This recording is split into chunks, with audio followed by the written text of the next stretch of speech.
அமெரிக்காவுடன் அணுசக்தி ஒப்பந்தம் எட்டப்படாததை அடுத்து இஸ்ரேலும் அமெரிக்காவும் கூட்டாக ஈரான் மீது தாக்குதல் நடத்தி வருகிறது. இந்த நிலையில் இஸ்ரேல் ஈரான் இடையே மோதல் நீடித்து வரும் சூழலில் இஸ்ரேல் அதன் சர்வதேச வான்பரப்பை மூடியுள்ளது. இது பற்றிய மேலும் தகவல்களை செய்தியாளர் நிரஞ்சன் கூற கேட்கலாம். நிரஞ்சன், வணக்கம். தகவல்களை பதிவு செய்யுங்கள். தற்போதையது இஸ்ரேல் அதனுடைய சர்வதேச வான்பரப்பை முக்கியமாக மூடி இருக்கக்கூடிய செய்தி வந்திருக்கக்கூடிய அதே நேரத்தில் மற்றொரு மிக முக்கியமான விஷயமாக இஸ்ரேல் பிரதமர் பெஞ்சமின் நெதன்யாகு அவர்களும் நாட்டை விட்டு வெளியேறினாரா என்ற ஒரு மிக முக்கியமான சந்தேகம் எழுந்திருக்கிறது. சர்வதேச ஊடகங்களும் இந்த செய்திகளை வெளியிட்டு வருகிறார்கள். இஸ்ரேல் ஈரான் இடையில் மோதல் நீடித்து வரக்கூடிய நிலையில் இஸ்ரேல் அதன் சர்வதேச வான்பரப்பை முழுமையாக மூடியிருக்கிறது.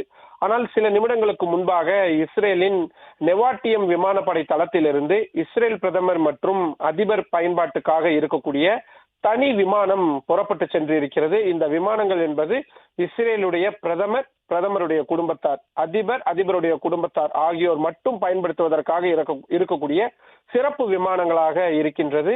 இஸ்ரேல் பாதுகாப்புத்துறைக்கு சொந்தமான போயிங் 767-338 விமானம் என்பதுதான் விமானப்படை தளத்திலிருந்து புறப்பட்டு சென்று இருக்கிறது.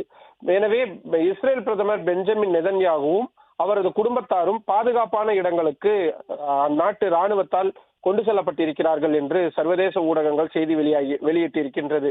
ஆனால் இஸ்ரேல் தரப்பிலிருந்து இந்த தகவல் இன்னும் உறுதிப்படுத்தப்படவில்லை. மற்றொரு கோணத்தில் பெஞ்சமின் நெதன்யாகு அவர்கள் இன்னமும் இஸ்ரேலில் தான் இருக்கிறார். அதே நேரத்தில் அவரது குடும்பத்தாரை மட்டும் பாதுகாப்பான இடங்களுக்கு கொண்டு செல்வதற்காக இந்த விமானம் என்பது பயன்படுத்தப்பட்டிருக்கிறது. பிளே ஸ்டோர் மற்றும் ஆப் ஸ்டோரில் இருந்து பாலிமர் செயலியை QR கோடு மூலம் பதிவிறக்கம் செய்யுங்கள். செய்திகளை உடனுக்குடன் பெறுங்கள்.